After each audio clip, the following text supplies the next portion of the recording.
waxaa maanta si iskooda uga laabtay xerooyinkan qaxootiga ee dhadhaab qoysas Soomaaliyeed kuwani oo ku laabtay magaalada Muqdisho ee caasimadda dalka Soomaaliya isla markaana diyaarado looga qaaday xerooyinkan qaxootiga ee dhadhaab waana markii ugu horeysay oo qaxooti Soomaaliyeed oo ku laabanaya gudaha dalka Soomaaliya diyaarado looga qaado walow muddooyinkii ugu dambeeyay kuwooda ku laabanaya sida Kismaayo iyo waliba goobo kale gawaari lagu qaadayay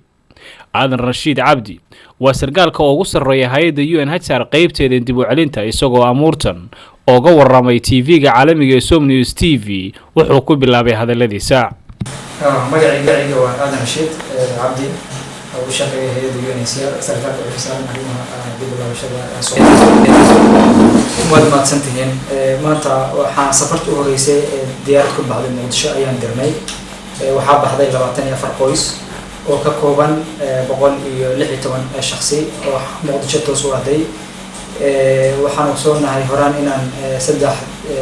waagan qorshaha bilaabay saddex degmo ayaan ku bilaabnay Kismaayo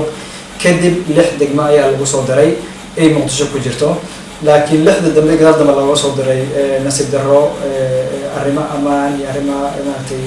logistic ahaan awgeed ay u bilaabeen weeyeen xilliga maartay la iclaamiyay laakiin ilaahay wuxuu maanta nagu guuleeyay inaan u soo diyaarnay dadka qaxootiga Muqdisho ku laabanayay inaan diyaarad u keenay oo diyaarad ay ku laabteen sababtan diyaarad ugu soo diyaarinay dadka Muqdisho u laabanayay waxaa kalifay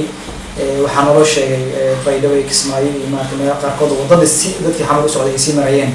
inaan kisto amaanka sidii la rabay aynan ahayn kolka anagoo dardar gelinayna maartay nabadgelyadii iyo badbaado qabkii iyo nabad badbaadadii dadka maartay laabanayo waxaan go'aansanay inta maartay xamar iyo wadada loo maray kisto ka wanaagsananayso waxaan go'aansanay inaan dib aan oo dadka xamar u laabanay dib aan u qaadno diyaarad aan ku qaadno ilaa muddo ay diyaarada socon doontaa laakiin haba haato haddii maartay wadada xamar loo maray kisto nabadgelyada iyo maartay iyo wadada la mari karo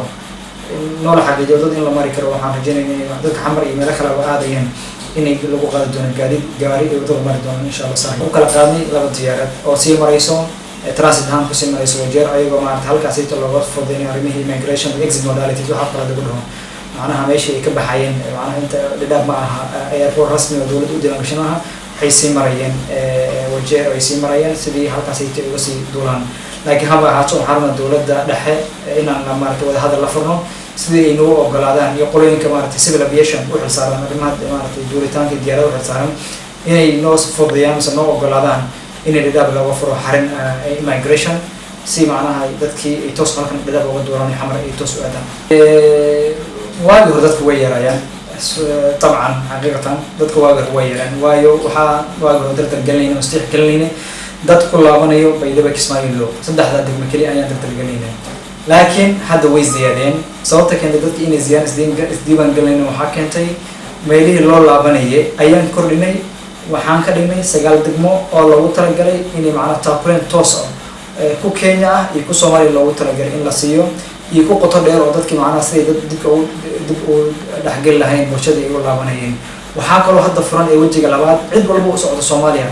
inay xaq u leedahay isdiiwaan geliso cid walba Soomaaliya u socoto inuu fududeyn doono meeshii maaha markii ugu horeysay oo qaxooti Soomaaliyeed laga celiyo gudaha xerooyinkan qaxootiga ee dhadhaab balse amuurtan ayaa waxay uga duwan tahay dib u celintii hore waa markii ugu horeysay oo qaxooti Soomaaliyeed lagu celiyo gudaha magaalada Muqdisho ee caasimadda dalka Soomaaliya isla markaana lagu qaado diyaarado أحمد نور محمد عبد الله يقول TV-ga caalamiga ee Som News TV xarunta hay'adda UNHCR magaalada